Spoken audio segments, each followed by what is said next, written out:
In the beginning, whether it should be there? Is it needed? Yes, madam.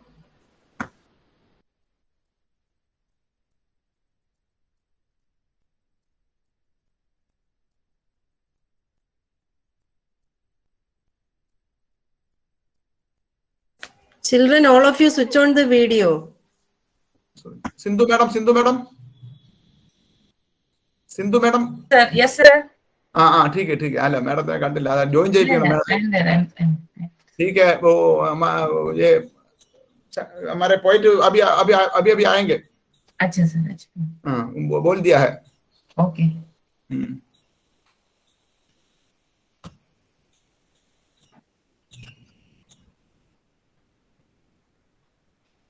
Manoj sir.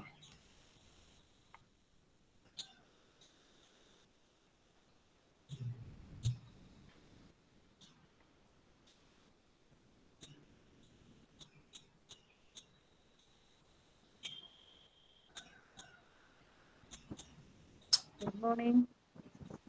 Hello.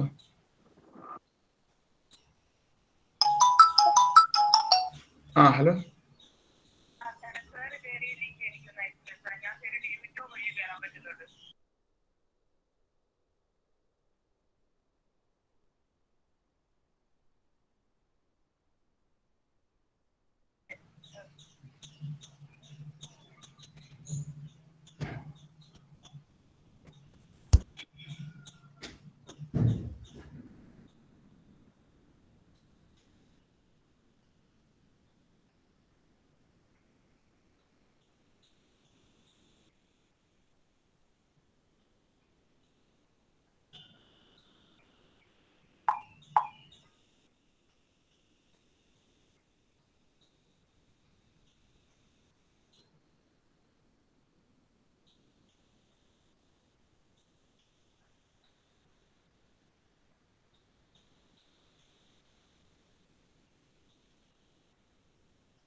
Sir joined.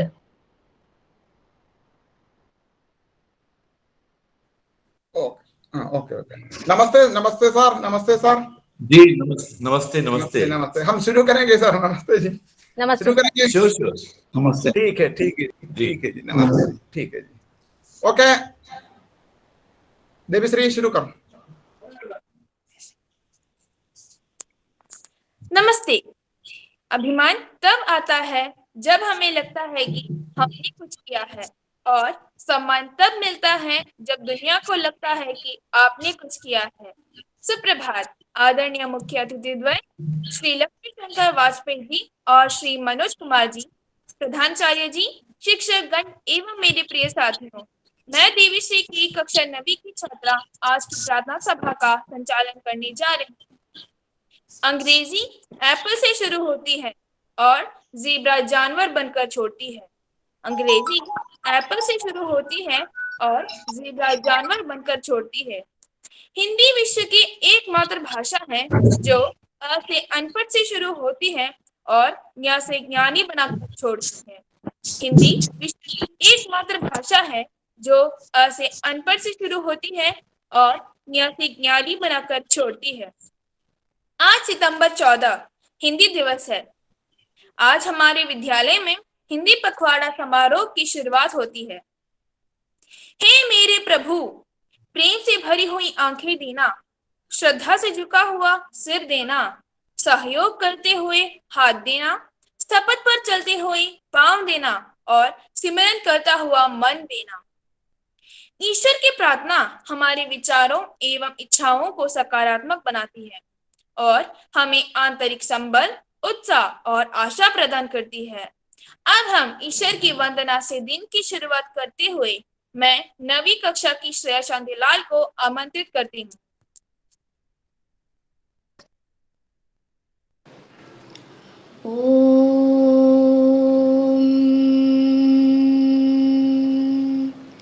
असतो मा सद्गमया तमसो मा ज्योतिर्गमया मृत्योर्मा अमृतं गमया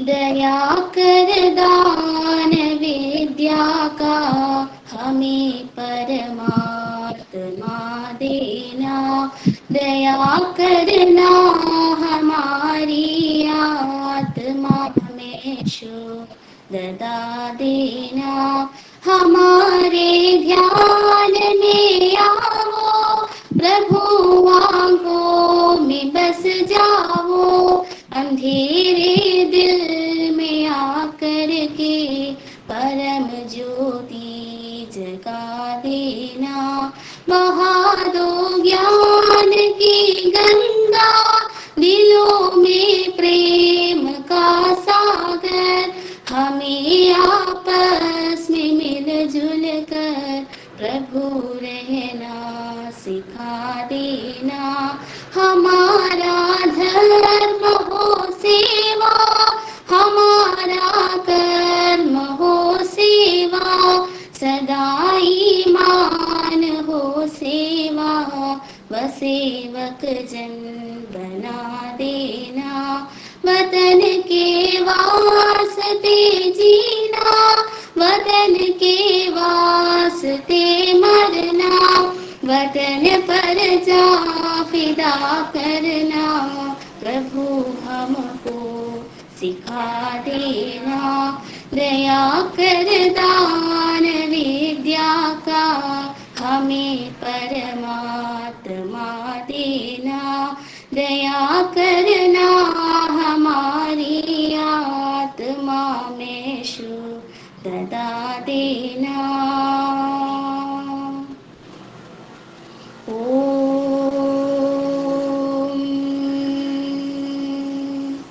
सहना भवतु सहनौ भुनक्तु सह वीर्यं करवावहै तेजस्विनावतीतमस्तु मा विद्विषावहै ॐ शान्ति शान्ति शान्तिः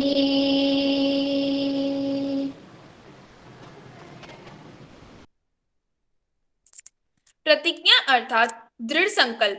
प्रतिज्ञा हमें अपने लक्ष्य की ओर अग्रसर करती है। यह हमारे अंदर देश प्रेम, एकता व भाईचारा की भावना विकसित करती है। हम सभी प्रतिज्ञा लें कि हम देश के प्रति अपने कर्तव्यों का पालन करेंगे। इसके लिए मैं 9वीं कक्षा के धनंजय देव को आमंत्रित करती हूँ। भारत हमारा देश है। हम सब भारतवासी भाई बहन हैं। हमें अपना देश प्राणों से भी प्यारा है। इसकी समृद्धि और विविध संस्कृति पर हमें गर्व है। हम इसके सुयोग्य अधिकारी बनने का प्रयत्न सदा करते रहेंगे। हम अपने माता पिता, शिक्षकों और गुरुजनों का आदर करेंगे और सबके साथ शिष्टता का व्यवहार करेंगे। हमें अपना देशवासियों के प्रति वफादार रहने की प्रतिज्ञा करते हैं। उनके कल्याण तथा समृद्धि में ही हमारा सुख निहित है। जय हिंद। हिंदुस्तान की गौरव गाथा है हिंदी। हिंदुस्तान की गौरव गाथा है हिंदी। एकता की अनुपम परंपरा है हिंदी। जिसके गर्भ से रोज नई कौपलें फूटती है, ऐसी कामधेनु धारा है हिंदी। ऐसी कामधेनु धारा है। सुविचार हमें सदा सकारात्मक रखते हैं। हमें प्रतिदिन एक अच्छे विचार के साथ अपने दिन की शुरुआत करनी चाहिए। आज के सुविचार प्रस्तुत करने आ रहे हैं नवी कक्षा के आयुष रंजित।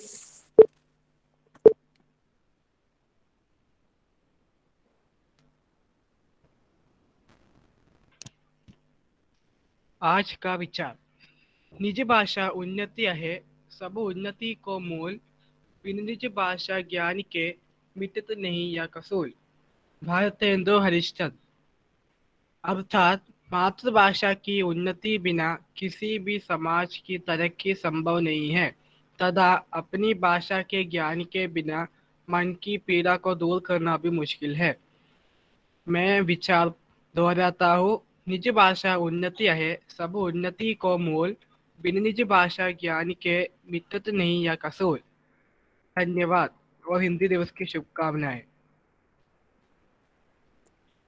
समाचार हमें नई नई खबरों की जानकारी देती है। इसके अलावा वर्तमान समय में हो रही देश विदेश की घटनाओं से अवगत कराते हैं। आज के मुख्य समाचार प्रस्तुत करने आ रहे हैं नवी कक्षा की श्रीजित बीएस। सुप्रभात। सुप्रभात। मैं नवमी कक्षा का श्रीजित बीएस आप सबका खबरों की दुनिया में स्वागत करता हूं। पहले कुछ अंतर्राष्ट्रीय समाचार। अफगानिस्तान में तालिबान की कब्जे और अंतरिम सरकार के गठन के बाद अमेरिका ने सोमवार को अहम फैसला लिया है। अमेरिका ने अफगानिस्तान के लोगों को आर्थिक मदद करने की घोषणा की है। विदेश यात्रा करने वालों को बड़ी राहत। अब कोवैक्सिन को भी मिलेगी WHO की मंजूरी। स्वदेशी वैक्सीन कोवैक्सिन को अब विश्व स्वास्थ्य संगठन की मंजूरी मिलने जा रही है। अब कुछ राष्ट्रीय समाचार। श्री भूपेंद्र पटेल गुजरात के नए मुख्यमंत्री होंगे। पहले बार विधायक बने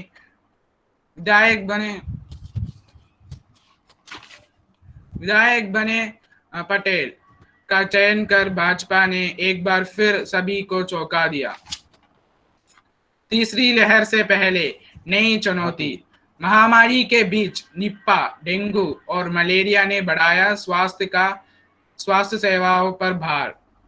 राज्य समाचार। आज से केरल में म्यूजियम खोलने की निर्णय। केरल में आज भी भारी वर्षा की संभावना।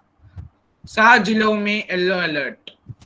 खेल समाचार। भारत और इंग्लैंड के 5वें टेस्ट के कैंसिल होने के बाद इंडियन क्रिकेट टीम के खिलाड़ी IPL के दूसरे फेज के लिए UAE पहुंच चुके हैं। यहाँ इस मेगा T20 के मुकाबले 19 सितंबर से खेला जाएंगे। टेनिस। डेविड मेडवेडेव ने जीता US ओपन का खिताब। वर्ल्ड नंबर 1 जोकोविच का अधूरा रह गया ख्वाब। विद्यालय समाचार। आज से हमारे विद्यालय में हिंदी पखवाड़ा आयोजन किया जाएगा। 14 सितंबर से 29 सितंबर तक विभिन्न प्रतियोगिताओं का आयोजन किया जाएगा। आज के उद्घाटन समारोह के मुख्य अतिथि हैं श्री लक्ष्मी शंकर वाजपेयी, कवि, गजलकार और संवाददाता। इसके साथ ही समाचार समाप्त होता है। धन्यवाद और एवं शुभ दिन। भाषा ही एक ऐसा साधन है जिसे हम अपने विचारों का आदान प्रदान कर सकते हैं। अच्छे शब्दों के चयन से हम इसे और भी प्रभावशाली बना सकते हैं। तो इसी क्रम में आगे बढ़ते हुए हमारे शब्दकोश में एक और नए शब्द जोड़ने के लिए मैं आमंत्रित करना चाहूंगी नवी कक्षा के आशीष पिल्लै को।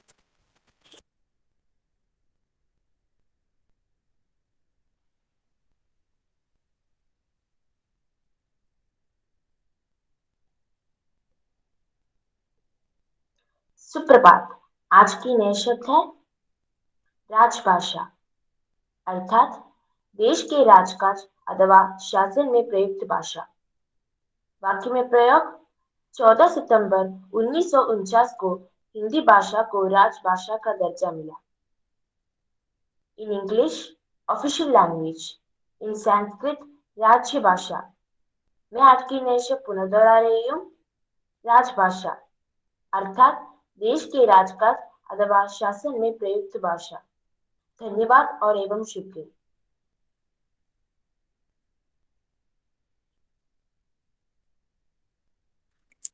जन जन की भाषा है हिंदी, भारत की आशा है हिंदी।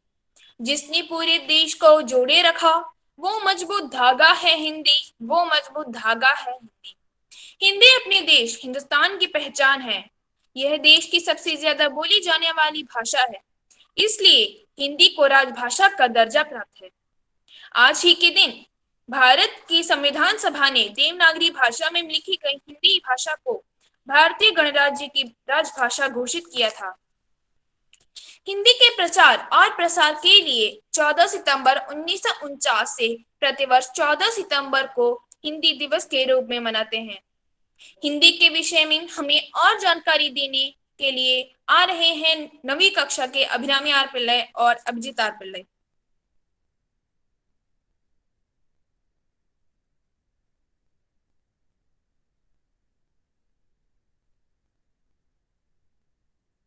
सुप्रभात। आज हम देखने वाले हैं कि हमारे हिंदुस्तान की भाषा हिंदी कहाँ से आई है। हिंदी शब्द की उत्पत्ति सिंधु से जुड़ी है। सिंधु सिंध नदी को कहते हैं। इतिहास के हिसाब से हिंदी भाषा लगभग 2000 साल पुरानी है। सबसे पहले इस भाषा का प्रयोग उत्तर भारत से किया गया था, जहाँ आज उत्तर प्रदेश और उत्तराखंड है। संस्कृत भारत की सबसे प्राचीन भाषा है, जिसे आर्य भाषा या देव भाषा भी कहा जाता है। हिंदी इसी आर्य भाषा संस्कृत की उत्तराधिकारिणी मानी जाती है। साथ ही ऐसा भी कहा जाता है कि हिंदी का जन्म संस्कृत की ही खोज से हुआ है। हिंदी भाषा की शुरुआत करीबन 1000 ईस्वी में की गई थी। करीबन 1000 ईस्वी से लेकर 1100 ईस्वी के बीच हिंदी भाषा का सिर्फ बोलचाल का शुरुआत हुआ था। करीब 1500 ईस्वी तक लोग हिंदी भाषा अच्छी तरह से और साफ तरह से बोल लेते थे और 1460 ईस्वी के करीब साहित्य सर्जन भी होता था। करीबन 1500 ईस्वी के बाद जब भारत में हिंदी का विकास पूरे देश में हो रहा था, तभी हिंदी भाषा में बहुत बड़ा बदलाव आया। उस समय हमारे देश में मुगलों का शासन शुरू हुआ था और उनके भाषा का प्रयोग हिंदी भाषा में हो रहा था। लोग फारसी भाषा का प्रयोग करने लगे क्योंकि मुगल उसी को राजकाज में नौकरी देते थे, जिसे फारसी भाषा का अच्छा ज्ञान होता था। इसके कारण लोग हिंदी भाषा का प्रयोग कम करने लगे, जिसका परिणाम यह हुआ कि फारसी भाषा के 3500 शब्द, अरबी भाषा के 2500 शब्द, पश्तो के 50 शब्द और तुर्कियों के 125 शब्द हिंदी भाषा में शामिल हो गए। यह सब होने के बाद भी कुछ विद्वान और कवियों ने लोगों के बीच हिंदी भाषा लाने के लिए कृष्ण के ब्रजभूमि, जहाँ उनका बचपन का खेलकूद हुआ, वहाँ के ब्रज भाषा को लाया और उस भाषा में काव्य की रचना की, जो लोगों को काफी पसंद आई और वह धीरे धीरे हिंदी और ब्रज भाषा बोलने लगी। और उन महाकवियों थे मीराबाई जी, मालिक मोहम्मद जी, बिहारी तथा भूषण जी, जिनके वजह से एक बार फिर भारत में हिंदी भाषा का विस्तार हुआ। उसके बाद मुगलों के भाषा का प्रयोग कम होने लगा और लोग फिर से हिंदी बोलने लगे। लेकिन कुछ सालों बाद फिर वही समय आया जब अंग्रेज भारत में आए। अंग्रेज के अंग्रेजी भाषा भारत में बहुत जल्दी फैलने लगे और फिर से कुछ महान लेखकों ने प्रयत्न किया और उन्होंने कड़ी हिंदी का प्रयोग किया, जिसमें शुद्ध हिंदी का भी इस्तेमाल किया गया। लेकिन अंग्रेज भी कम चालाक नहीं थे। वह लोगों को उनके ओर खींचने की बहुत कोशिश की, जिससे भारत उनके गुलाम बन गए। आज भी लोग अंग्रेज भाषा को प्रयोग करते हैं, लेकिन हिंदी बोलने वाले भी कम नहीं है। हिंदी साहित्य का आधुनिक काल तत्कालीन राजनैतिक गतिविधियों से प्रभावित हुआ है। इसको हिंदी साहित्य का सर्वश्रेष्ठ युग माना जा सकता है, जिसमें पद्य के साथ साथ गद्य, समालोचना, कहानी, नाटक व पत्रकारिता का भी विकास हुआ। इस युग के प्रमुख साहित्यकार थे आचार्य द्विवेदी, प्रेमचंद, निराला, भगवती चरण वर्मा, सुमित्रानंदन पंत आदि। यदि हम हिंदी भाषा के विकास की बात करें तो यह कहना गलत नहीं होगा कि पिछले 100 साल में हिंदी भाषा का बहुत विकास हुआ है और दिन प्रतिदिन इसमें और तेजी आ रही है।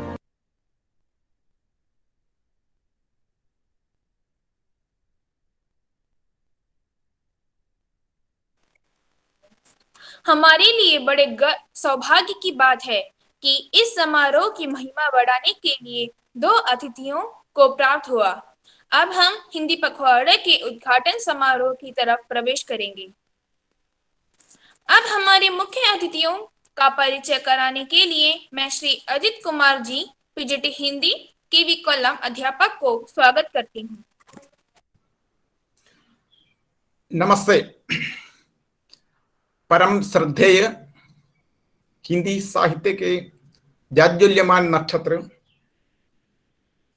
श्री लक्ष्मी शंकर वाजपेयी जी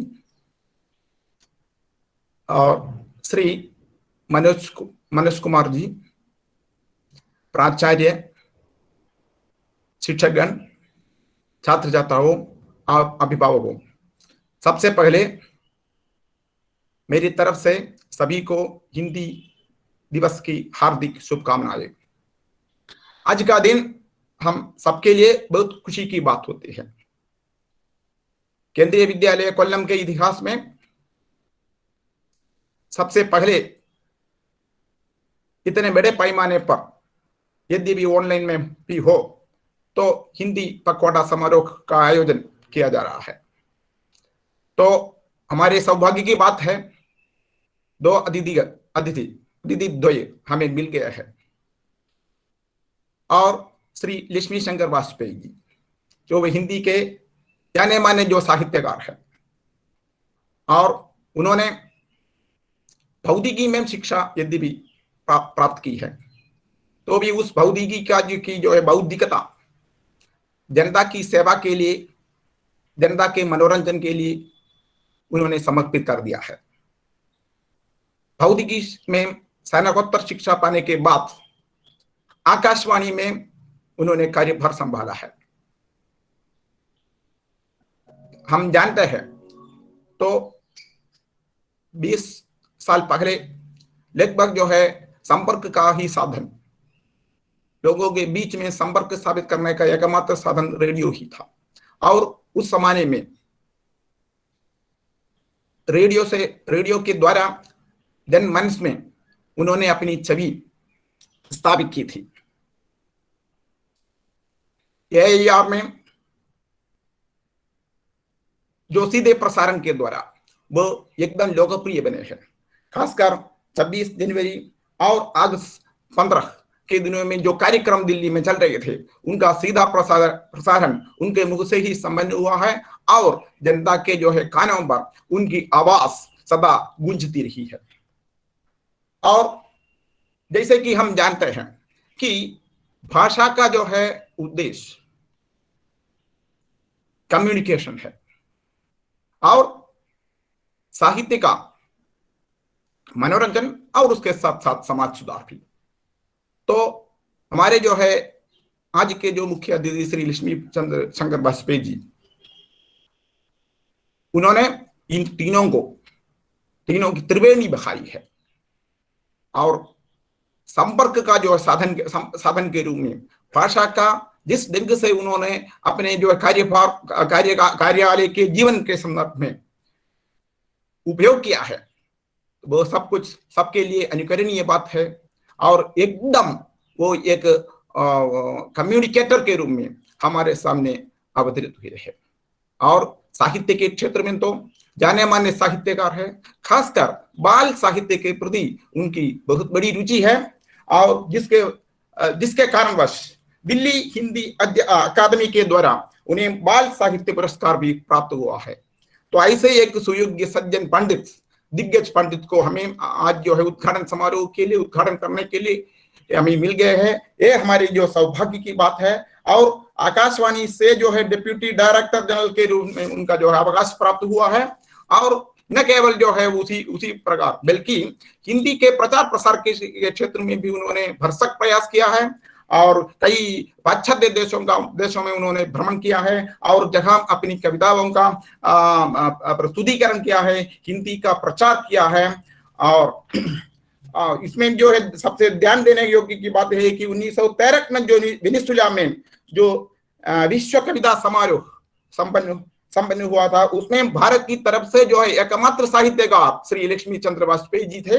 और उन्होंने जो कई रचनाएं की है, और बेजुबान दर्द उसमें जो है एकदम ध्यान देने योग्य बात है। और मच्छर मामा समझ गया, जैसे नाम से स्पष्ट है, बाल बच्चों के प्रति उनके मन में कितनी रुचि रहता है।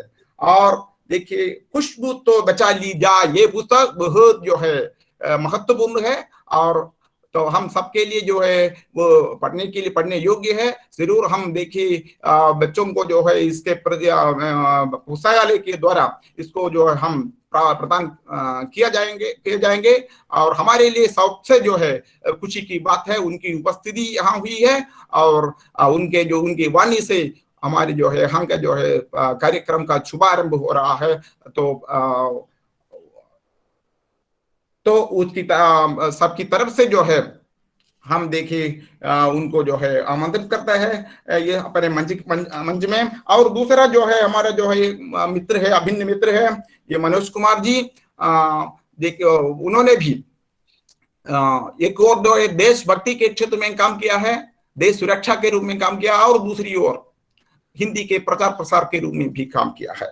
तो MBA पास होने के बाद वह एयरफोर्स में उन्होंने ज्वाइन किया है। 20 साल तक उन्होंने काम किया है एयरफोर्स में। हमारे जो देश की सुरक्षा के लिए उन्होंने अपना जी तोड़ मेहनत की। और उसके बाद 20 साल के जो है सेवन काल के उपरांत वो जो है ESI हॉस्पिटल जो आश्रम कोल्लम में जो है हिंदी अधीक्षक के रूप में, कार्यालय अधीक्षक के रूप में कार्यभार संभाला है। और अपने जीवन पर्यंत वह हिंदी के प्रचार प्रसार के लिए कटिबद्ध प्रयास कर रहे हैं। तो वे भी इस क्षेत्र में प्रशंसनीय बात कर रहे हैं। तो दोनों को आमंत्रित करता हूं। धन्यवाद। धन्यवाद महोदय। अब मैं श्री जी शशि कुमार जी KV कोल्लम को स्वागत भाषण के लिए आमंत्रित करती हूँ। नमस्ते। आदरणीय डॉक्टर श्री लक्ष्मी शंकर वाजपेयी जी, श्री मनोज कुमार जी, अन्य शिक्षकगण तथा छात्र छात्राओं, सभी को मेरी तरफ से हिंदी दिवस की शुभकामनाएं। आज सितंबर 14 पूरे भारत में हिंदी दिवस के रूप में मनाया जाता है। हर एक केंद्रीय विद्यालय एक छोटा भारत है जहां कई प्रदेशों के बाल बच्चे पढ़ रहे हैं। जहां केंद्रीय विद्यालय में हिंदी का प्रचार प्रसार बहुत जरूरी है। इस उद्देश्य से हम हिंदी पखवाड़ा आयोजित कर रहे हैं। एक खुशी की बात है कि इस प्रोग्राम इनागुरेट करने के लिए हमारे साथ डॉक्टर वाजपेयी जी आज उपविष्ट है। अभी जो अजीत सर ने इंट्रोड्यूस किया है वो हिंदी के जाने माने कवि है, ये हमारे साथ उपस्थित है। विद्यालय परिवार की तरफ से मैं उनका हार्दिक स्वागत करता हूँ। स्वागत sir. Shri Manoj Kumar ESI hospital कार्यालय का अधीक्षक है, उनका भी विद्यालय के तरफ से स्वागत करता हूँ और सबका और एक बार स्वागत करता हूँ। Thank you very much. धन्यवाद महोदय। आज मेरे लिए बड़ी गर्व की बात होती है कि भगवान ने मुझे ऐसा अवसर दिया है कि हिंदी के जाने माने साहित्यकार, कवि, गजलकार श्री लक्ष्मी शंकर वाजपेयी जी को आमंत्रित करने का। परम श्रद्धेय श्री लक्ष्मी शंकर वाजपेयी जी से विनम्रता से आग्रह करूंगी कि वे केंद्रीय विद्यालय कोल्लम के हिंदी पखवाड़े समारोह का उद्घाटन करें और अपनी एक कविता का प्रस्तुतिकरण करके हमें अनुग्रहित करें। जी, बहुत बहुत आभार बेटे। देवश्री बहुत अच्छा संचालन कर रही हो। मैं मनोज कुमार जी का अभिनंदन करता हूँ, शशि कुमार जी को अभिनंदन करता हूँ, और हमारे जो अजीत जी हैं उन्होंने मुझे आमंत्रित किया तो बहुत अच्छा लगा। केरल की बहुत मीठी यादें हैं मेरे पास। और 10 दिन का जब केरल का एक साहित्य समारोह हुआ था तो मैं त्रिशूर वहां उद्घाटन करने आया था, बहुत अच्छी यादें लेकर गया था। कोलम में एक अंतरराष्ट्रीय कॉन्फ्रेंस थी, वहां आना हुआ था। कोलम बहुत प्यारा है, पूरा केरल बहुत प्यारा है, बहुत। तो मुझे आपने यहाँ बुलाया तो बहुत अच्छा लगा मुझे। काश मैं वहां साक्षात होता तो और अच्छा लगता, लेकिन चलिए विज्ञान ने हमें ये मौका दिया है। मैं आज जो आपका ये हिंदी पखवाड़ा है उसके उद्घाटन की बहुत सारी शुभकामनाएं देता हूँ आप सभी को, सभी बच्चों को। और थोड़ी सी बात हिंदी को लेके की जाए। बहुत अच्छे अच्छे कार्यक्रम आप सब बच्चों ने किए, बहुत। और इससे एक जैसे होता है खीर से हम एक दो चावल से पता लगाते हैं खीर कैसी है, वैसे ही आपके विद्यालय में कैसा सुंदर वातावरण है वो आपके बच्चों की प्रस्तुति से पता लगा। और ये संचालन काम मैंने बहुत किया है, इसलिए मुझे वो बच्ची बहुत अच्छा संचालन कर रही थी, मुझे बहुत अच्छा लगा। तो हिंदी की जब बात धन्यवाद आती सर। है, मैं थोड़ी सी बातें जरूर आपसे साझा करूंगा। जी, तो देखिए थोड़ा पीछे चलते हैं। और ये बात है 1655 ईस्वी की, 1655 की बात है, जब ईस्ट इंडिया कंपनी अपने पांव जमाने में लगी थी। तो ब्रिटिश सरकार ने एडवर्ड टेरी नाम के एक विद्वान थे वहां पे, उनको भेजा कि आप पूरे भारत में जाइए, पूरे भारत का भ्रमण करिए और पता करिए कि कौन सी भाषा जो है पूरे देश में समझी जा सकती है, ताकि वो राजकाज चला सकें। क्योंकि राजकाज अगर उसी भाषा में चलना चाहिए जिस देश में आप, जिस राज्य में जहां भी काम कर रहे हैं। तो एडवर्ड टेरी साहब पूरे भारत में घूमे और उसके बाद उन्होंने ब्रिटिश सरकार को रिपोर्ट दी कि हिंदी है पूरे भारत में जो पूरे भारत में समझी जाती है और पूरे भारत को जोड़ती है। तो आप सोचिए, उस जमाने को याद करिए, ईस्ट इंडिया कंपनी के जो अधिकारी भारत भेजे जाते हैं उनको हिंदी सिखा के भेजा जाता है। और ये भी मत भूलिए कि 12 अगस्त 1861 ईस्वी में 1861 में ब्रिटिश गवर्नमेंट ने ICS में, इंडियन सिविल सर्विस में, हिंदी को कंपलसरी कर दिया था। उसके नंबर नहीं जुड़ते थे। लेकिन अब देखिए, अब यहीं पर एक बात सोचिए कि जब 75 साल आजादी के होने जा रहे हैं तो हमारे IAS बनने के लिए अंग्रेजी कितनी जरूरी है आप सब जानते हैं। अब ये अजीब सी बात है। बहरहाल चलिए, अब देखिए हिंदी का तो एक जादू ऐसा है। याद करिए, बेल्जियम के जो है एक नौजवान, वो तुलसीदास जी की एक चौपाई पढ़ता है। चौपाई कैसे? एक मतलब एक सिर्फ आप जानते हैं चौपाई रामचरितमानस उसी में लिखी गई है। तो मात्र एक चौपाई से, यानी आप समझिए एक पंक्ति समझ लीजिए, और जर्मन भाषा में पढ़ते हैं, वो इतना प्रभावित होते हैं कि वो बस उनको लगन लग जाती, हिंदी की लगन लग जाती है, भारत की लगन लग जाती है। और सोचिए कि जिन्होंने पोस्ट ग्रेजुएट किया फिलॉसफी में, और जर्मन, बेल्जियम की भाषा और फ्रेंच, अंग्रेजी, जो कई भाषाओं के विद्वान, और वो भारत आते हैं और छोटे छोटे बच्चों के साथ क्लास में बैठ के हिंदी सीखते हैं शुरू से, और फिर वो हिंदी के इतने बड़े विद्वान बन जाते हैं। उनकी डिक्शनरी सब घर घर में है। फादर कामिल बुल्के की मैं बात कर रहा हूँ। ये हिंदी का जादू है।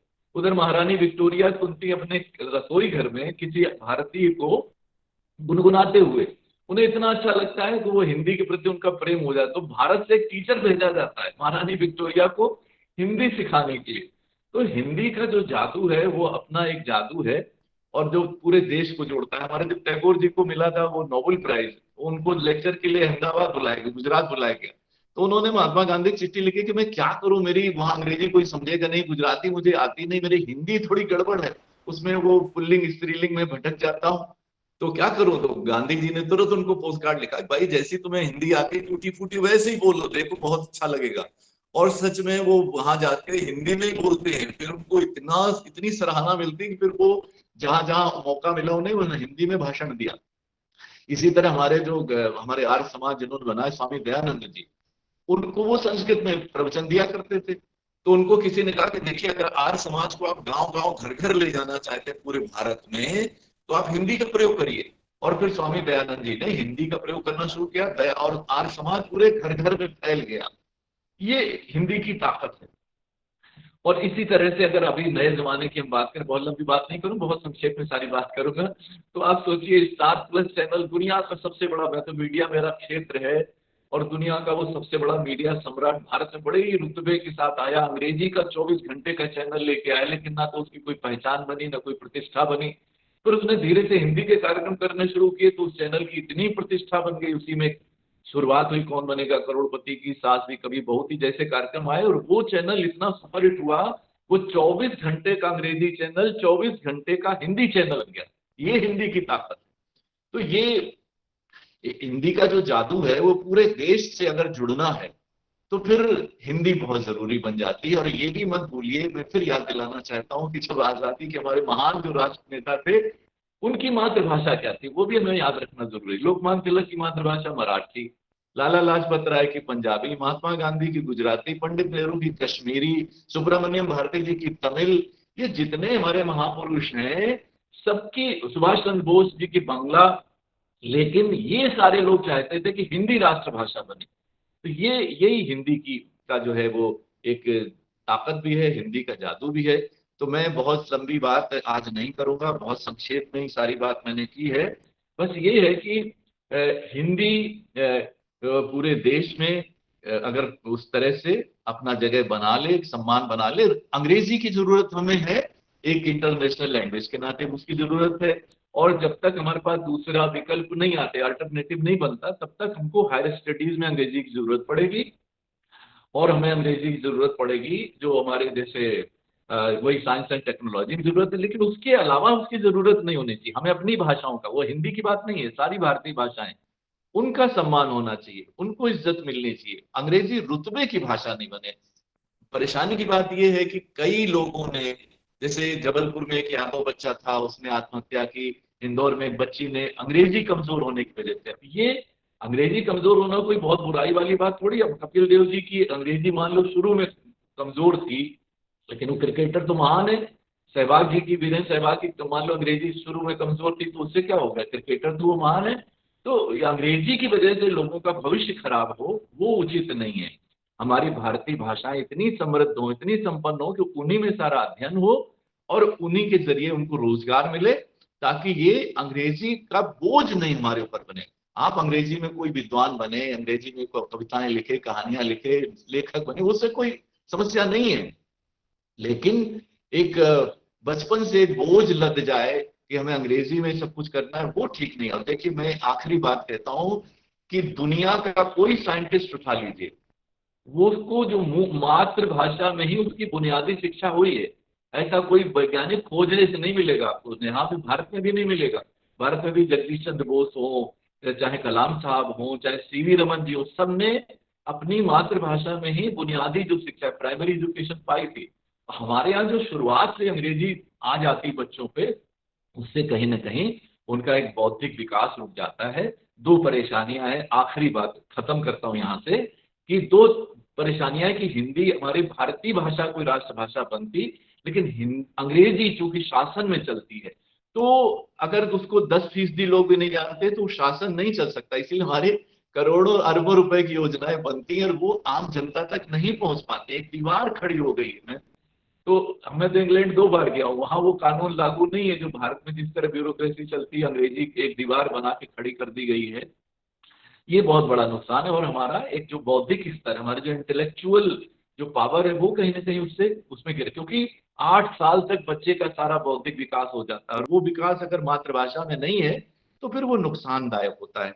तो कुल मिला के हिंदी को लेकर मैं इतना ही आप सबसे कहूंगा कि हिंदी को प्यार करिए, अपनी भाषा, मलयालम हो, कोई भी हो, उसको भी प्यार करिए, उसको सम्मान दीजिए, भारतीय भाषाओं को सम्मान दीजिए, अंग्रेजी सीखिए, अंग्रेजी विद्वान बन जाइए, लेकिन अंग्रेजी को एक रुतबे की भाषा न बनाइए। और आखिरी में, चूंकि आपने मुझे कवि के नाते बुलाया है, मैं एक गीत सुना के अपनी बात समाप्त कर दूंगा। मुझे कहा गया था 10-12 मिनट की बात, तो मैं एक गीत आप सबसे साझा करता हूं। यदि भीड़ भरी इस दुनिया में अपनी पहचान बनानी है, तो फिर ये बहुत जरूरी है, कुछ अलग करो, कुछ नया करो। यदि भीड़ भरी इस दुनिया में अपनी पहचान बनानी है, तो फिर ये बहुत जरूरी है, कुछ अलग करो, कुछ नया करो। अब अंतरा सुनिएगा कि न्यूटन से पहले भी लाखों पेड़ों ने सेब गिराए थे, क्यों गिरा और कैसे नीचे, कब लोग सोचिए पाए थे। हर पल जिज्ञासा के अनंत क्षितिजों में विचरण किया करो, कुछ अलग करो, कुछ नया करो। और दूसरा अंतरा सुनिएगा कि जब ब्रूनो बोला धरती ही करती है सूरज का चक्कर, ब्रूनो को जिंदा जला दिया गया था, उसने कहा था धरती सूरज का चक्कर लगाती है। आज आप चौंकेंगे बच्चे की इसमें क्या बात है, तो लगाती, लेकिन उस समय का धार्मिक लोग कहते थे कि नहीं नहीं सूरज धरती का चक्कर लगाता है। तो जब ब्रूनो बोला धरती ही करती है सूरज का चक्कर, जिंदा ही भून दिया लेकिन वो डटा रहा अपने सच पर, और वो जिंदा ही भून दिया लेकिन वो डटा रहा अपने सच पर। दुनिया चाहे दुश्मन बोले हर सही बात पर डटा करो, कुछ अलग करो, कुछ नया करो। ईसा हो, बुद्ध मोहम्मद हो महावीर या नानक हो, उन सभी रूढ़ियों को तोड़ा जो मानव हित में बाधक हो। मत आंख मूंछ अनुसरण करो, एक सोच स्वयं की रखा करो, कुछ अलग करो, कुछ नया करो। दुनिया में नहीं होते, बेहतर दुनिया का एक सपना हर पल आंखों में रचा करो, कुछ अलग करो, कुछ नया करो। और अंतिम है कि हर राह बने एक नई राह, हर कदम बने एक नया कदम। ये दुनिया बदलेगी जरूर, थोड़ा सा भी यदि बदले हम एक, और ये दुनिया बदलेगी जरूर, थोड़ा सा भी यदि बदले हम, सब में हो अपनी अलग छाप, पहचान स्वयं की गढ़ा करो, कुछ अलग करो, कुछ नया करो। यदि भीड़ भरी इस दुनिया में अपनी पहचान बनानी है तो फिर ये बहुत जरूरी है, कुछ अलग करो, कुछ नया करो। और अंत में एक बात बच्चों आप सबके लिए है, बच्चों के लिए है। देखिए मेरा सौभाग्य कि मैं जब आकाशवाणी का नेशनल चैनल बना तो मैं शुरू से वहां पर रहा। तो आज अलग अलग क्षेत्र में, चाहे वो सिनेमा हो, चाहे खेल हो, चाहे लिटरेचर साहित्य हो, चाहे संगीत हो, तो मैं जो मेरे से शुरुआत जिन्होंने की थी कोई कार्यक्रम की, आज वो देश की बड़ी बड़ी हस्तियां बने बैठे हैं अपने परिश्रम से, अपनी लगन से। तो वही मैं आपसे कहता हूं कि बच्चों आप सबके भीतर ईश्वर ने किसी को बिना टैलेंट के धरती पे भेजा ही नहीं है। आप सब में बहुत टैलेंट है, बहुत प्रतिभा है। बस अपने परिश्रम से, अपनी लगन से आप जो बनना चाहे बन सकते हैं।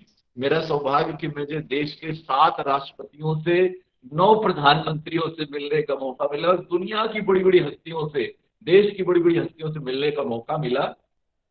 तो ऐसे लगता है आप कुछ भी बन सकते हैं, मैं दावा करता हूं। तो बस आप सबको बहुत बहुत शुभकामनाएं, आपने मुझे आमंत्रित किया, बहुत आपका आभार। और बस कामना करता हूं कि कभी आऊंगा तो कोलम में आप सबसे मिलूंगा।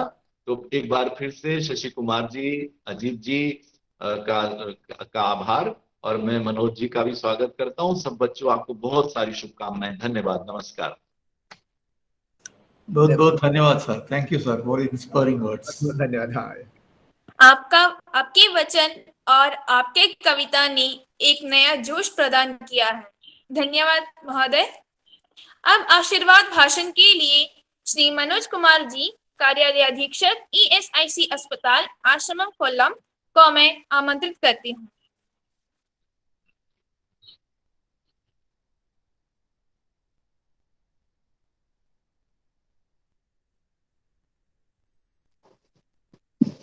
नमस्कार। एक भाषा है आशा भरी जिसका नाम हिंदी है, हिंदी केवल जुबान नहीं ये देश के माथे की बिंदी है। नमस्कार। आज हिंदी दिवस के पावन अवसर पर आप सबों को हार्दिक अभिनंदन और ढेर सारी शुभकामनाएं।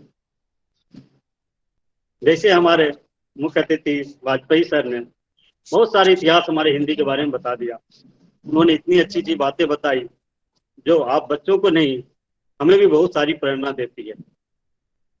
तो मैं बहुत सारे इतिहास में नहीं जाऊंगा, मैं कुछ शुरुआत से बोलता हूं। आज 14 सितंबर है, हम लोग यहाँ हिंदी दिवस मनाने के लिए बैठे हैं, लेकिन इसका उद्देश्य क्या है? आप कहेंगे इसका मतलब भाषा को महत्व देना है, बढ़ावा देना है, प्रचार करना है। सही है, इसका उद्देश्य ये सही है, लेकिन ये व्यापक नहीं है, ये यहीं तक सीमित नहीं है। हिंदी का मुख्य उद्देश्य समाज को खड़ा करना है। ये भाषा वाली बात हो गई, कभी कुछ लोग बोलते हैं जुमला है, लेकिन समझने के क्रम में बोलूंगा इसका मतलब क्या है, ये मैं अपने रूप में व्यक्त कर रहा हूं, आप इसे समझे। जब हम बच्चे को गणित, साइंस या कुछ पढ़ाते हैं, हिसाब किताब पढ़ाकर उसे अच्छा एक्सपर्ट बना देते हैं, इसका मतलब क्या है? हम उसको उस समय अगर साथ में प्रेमचंद्र का नमक का दरोगा बना है और समझाया कि बेटा जब इस हिसाब किताब से इंस्पेक्टर बन जाओगे तो ईमानदार वाला इंस्पेक्टर बनना। वो हिसाब किताब बहुत अच्छे से करके IAS IPS तो बन जाते हैं, लेकिन ये हिंदी का प्रेमचंद्र को नहीं अपना के कहीं गलत दिशा में भी अपना कदम उठा लेते हैं। तो अगर ईमानदारी का पाठ पढ़ाना है तो साथ में हमें प्रेमचंद को भी पढ़ाना है। ये प्रेमचंद की बात तक ही नहीं है, हमारे कबीर भी हैं। जैसे आज हम पढ़ लिख के साइंटिस्ट बन के जैसे एटम एनर्जी का आविष्कार कर लिए, अगर साथ में हम कबीर पढ़े रहते तो हम इसको सिर्फ एटम बम नहीं बनाते और देश के विकास की एनर्जी के रूप में भी ज्यादातर यूज करते। इसलिए हमारा विचार है कि हिंदी साहित्य का इस जीवन में बहुत योग्य है। हम ये समाज जो है सिर्फ विशेषज्ञों और से नहीं बनता, बल्कि समाज बनाने के लिए इंसानियत चाहिए, और इंसान हमें इस साहित्य से ज्ञान होता है। यह सिर्फ भाषा नहीं बल्कि भाषा के बहाने हम सबको बताती है कि जीना कैसे है। आप कितने बड़े गणितज्ञ वैज्ञानिक बन जाएं, लेकिन उस वक्त जीवन जीना कैसे है ये हिंदी माध्यम से ही हम सीखेंगे। इस तरह हम हिंदी का अपनाकर अपने समाज को खड़ा कर सकते हैं। जहां तक हिंदी भाषा सीखने का और समझने की बात है, ये बिल्कुल सरल। मैं भी खुद ऐसे राज्य में हूँ जहां मैं बहुत सारे लोगों को हिंदी बोलने में बहुत मुश्किल है, लिखते बहुत अच्छे हैं, क्योंकि मैं उनकी लिखावट, उनके जो सारे प्रोग्राम में मैं सारे एग्जाम लेता हूँ, बहुत लोग इतने सुंदर लिखते हैं कि आप विश्वास नहीं करेंगे कि वो हिंदी क्षेत्र से नहीं है। तो वो बहुत ही ईजी है, आप अगर समझें तो ये बहुत कोई मुश्किल नहीं है। एक छोटा सा उदाहरण देते हुए मैं आप सबको जापान जैसे विकसित राज्य की राजधानी टोक्यो शहर में लेकर चलता हूँ, जहाँ एक जाने माने यूट्यूबर हैं जिनका नाम है ओकाची। वो उस अपना यूट्यूब वीडियो सिर्फ हिंदी में चलाते हैं, वहाँ हिंदी में ही वार्तालाप करते हैं, और मुझे लगता है कि वो बहुत अच्छा हिंदी बोलते हैं। बच्चों, ये बात पहुंचाने का मेरा मकसद एक ही है, और ये साफ साफ यह है, अंग्रेजी युग में भी विदेशों के लोग में जब हिंदी के प्रति आकर्षण बढ़ रहा है, तो हम तो हिंदुस्तानी हैं, हम तो भारत देश के हैं, हम तो पीछे नहीं। सही है ना?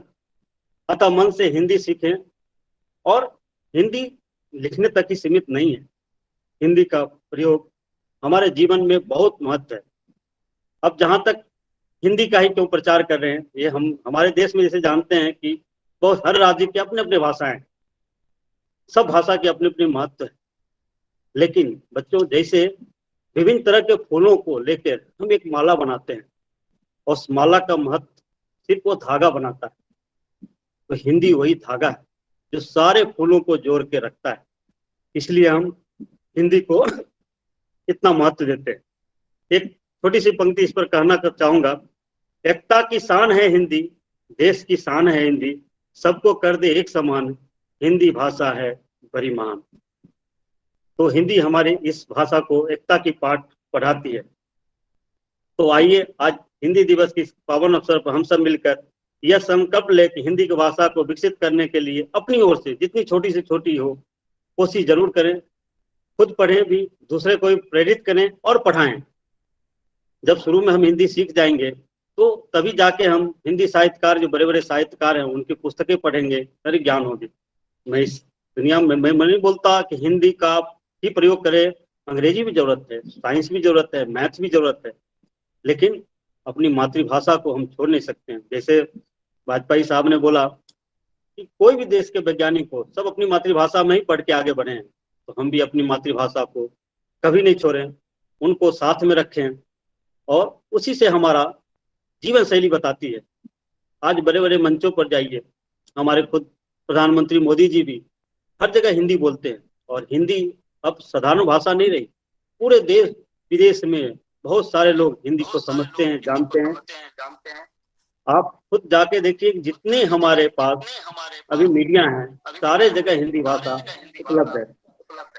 तो इसलिए आप सबों को हिंदी दिवस के अवसर पर आग्रह है कि ज्यादा से ज्यादा हिंदी का प्रयोग करें और हिंदी को बढ़ावा देने में योगदान करें। अब मैं अपनी बात यहाँ खत्म करने से पहले हमारे प्राचार्य महोदय शशि कुमार सर, अजीत सर, हमारे एंकर देवीश्री ने आपने तो कमाल कर दिया। ठीक है, इतने छोटे बच्चे इतनी अच्छी बात। तो इसी के साथ मैं आप सबको धन्यवाद और केवी स्कूल को बहुत बहुत धन्यवाद देता हूं कि मुझे इस मौके पर आने का आभार प्राप्त हुआ। इसके साथ नमस्कार, जय हिंद, जय भारत। धन्यवाद सर, धन्यवाद। यस सर, धन्यवाद सर। आपके वचन ने भी हमें बहुत ही प्रेरणा दी। धन्यवाद महोदय। अब मैं श्रीमती शांति जी पीजीटी हिंदी केवी कॉलम से निवेदन करती हूँ कि वे धन्यवाद भाषण दें। हिंदी है भारत की भाषा, हिंदी है भारत की आशा। नमस्ते, सबको हिंदी दिवस की शुभकामनाएं। केंद्रीय विद्यालय कोल्लम के लिए आज का दिन बहुत महत्वपूर्ण है। आज हमारा विद्यालय का हिंदी दिवस पकौड़ा समारोह का उद्घाटन संपन्न हुआ। इस समय हमारे सामने हिंदी का सबसे प्रसिद्ध कवि श्री लक्ष्मी शंकर वाजपेयी जी उपस्थित हुए और उन्होंने अपनी दिव्य वाणी से हम सबको प्रोत्साहित कर दिया। जी ने अपनी कविता के द्वारा न केवल हमारा मनोरंजन बढ़ा दिया, बल्कि हिंदी के प्रति गर्व की भावना भी पैदा कर दी। पूरे विद्यालय परिवार की तरफ से मैं उनको अपना धन्यवाद प्रस्तुत करती हूँ। श्री मनोज कुमार जी, कार्यालय अधीक्षक ESA हॉस्पिटल कोल्लम, उन्होंने भी अपने वजन से हमें प्रेरणा प्रदान की। उनको भी मैं विद्यालय की तरफ से धन्यवाद अदा करती हूँ। प्राचार्य श्री शशि कुमार जी, जिनके निर्देश के अनुसार ये पूरा कार्यक्रम संपन्न हुआ, उनको भी मैं अपनी कृतज्ञता अदा करती हूँ। इस समारोह में जो भी छात्र छात्राएं और शिक्षित उपस्थित है, उन सभी को विद्यालय की तरफ से मैं धन्यवाद प्रकट करती हूँ। धन्यवाद।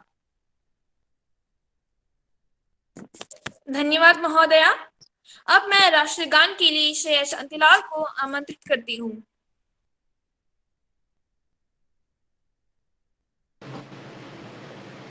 जनगण मन अधिनायक जय हे भारत भाग्य विधाता। पंजाब सिंध गुजरात मराठा द्राविड उत्कल बंगा।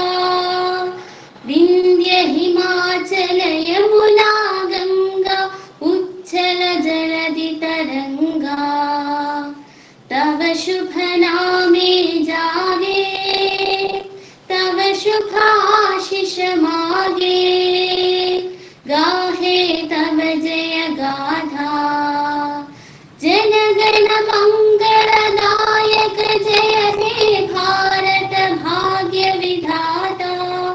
जय हे जय हे जय हे,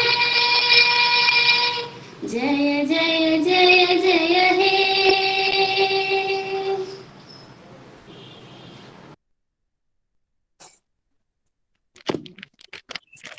दी सलामी इस तिरंगे को जिससे तेरी शान है, सर हमेशा ऊंचा रखना इसका, जब तक दिल में जान है, जब तक दिल में जान है।